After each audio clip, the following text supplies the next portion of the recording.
Hi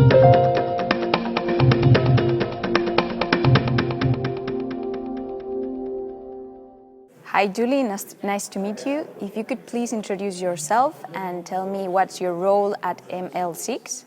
So I'm Julie Scherpenseel, and I'm a business developer at ML6. So this means that I help develop the business, and mainly now I'm focused on our expansion from Belgium to other countries, and I'm also overseeing our global operations. And what are ML6 growth plans? So currently we're based in Belgium, in Ghent, but we opened offices in Amsterdam and Berlin in January. We also have a person working in the UK now, so we'll see from there. We're going to build out those hubs first, and then we'll see where it takes us. And where do you see the most opportunity for expansion? So as ML6, we don't focus on a specific industry, just because a lot of the algorithms can be applied in very different use cases across different industries.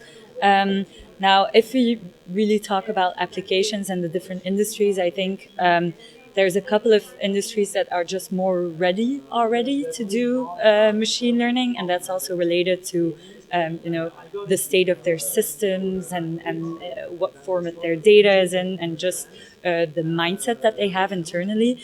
I think in terms of the retail industry, they've been front runners in the field, so they were very quickly open to experimenting with these systems. Mainly, for instance, e-commerce companies that were developing recommender systems to recommend the right items to you. I think banking is looking into it, banking and insurances, but that's where it's more difficult because all of the data is still in legacy systems, and so I think they should really sort that out first before we can start doing really valuable things there. I think in manufacturing there's a huge potential, but also to really drive efficiencies there, we need to have high frequency data, and right now it's not always readily available yet. So I think there's a couple of industries where there's a lot of potential, but that is not unlocked yet. If you look at healthcare, that's where things are really already moving.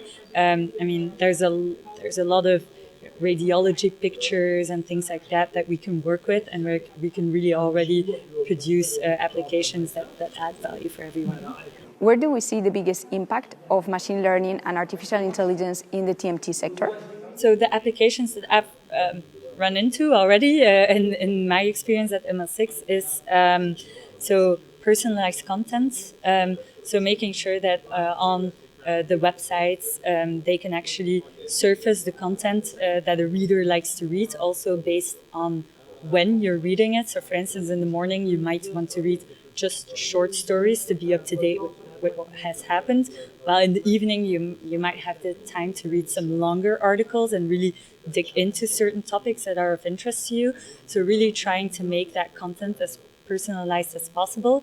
Then there's also applications in the newsroom itself, so just to make it easier for journalists to research a lot of materials that have been produced earlier.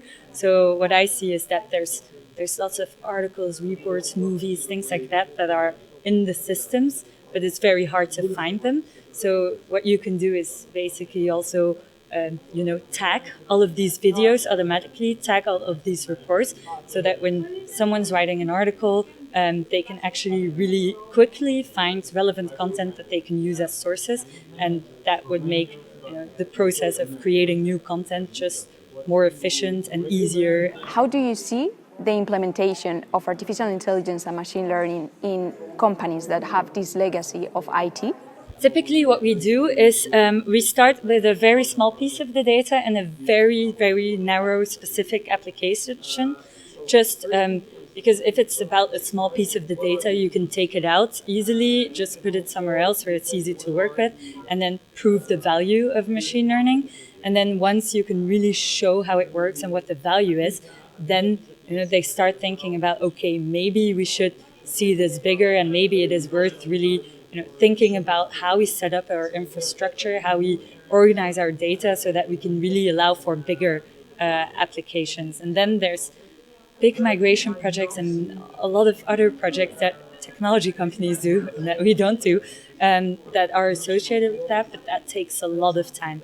In the meantime, what we do while these big transformation processes are going on internally in the company, we can already start working with some pieces of data that we take here and there, put on the cloud, and then produce applications with it.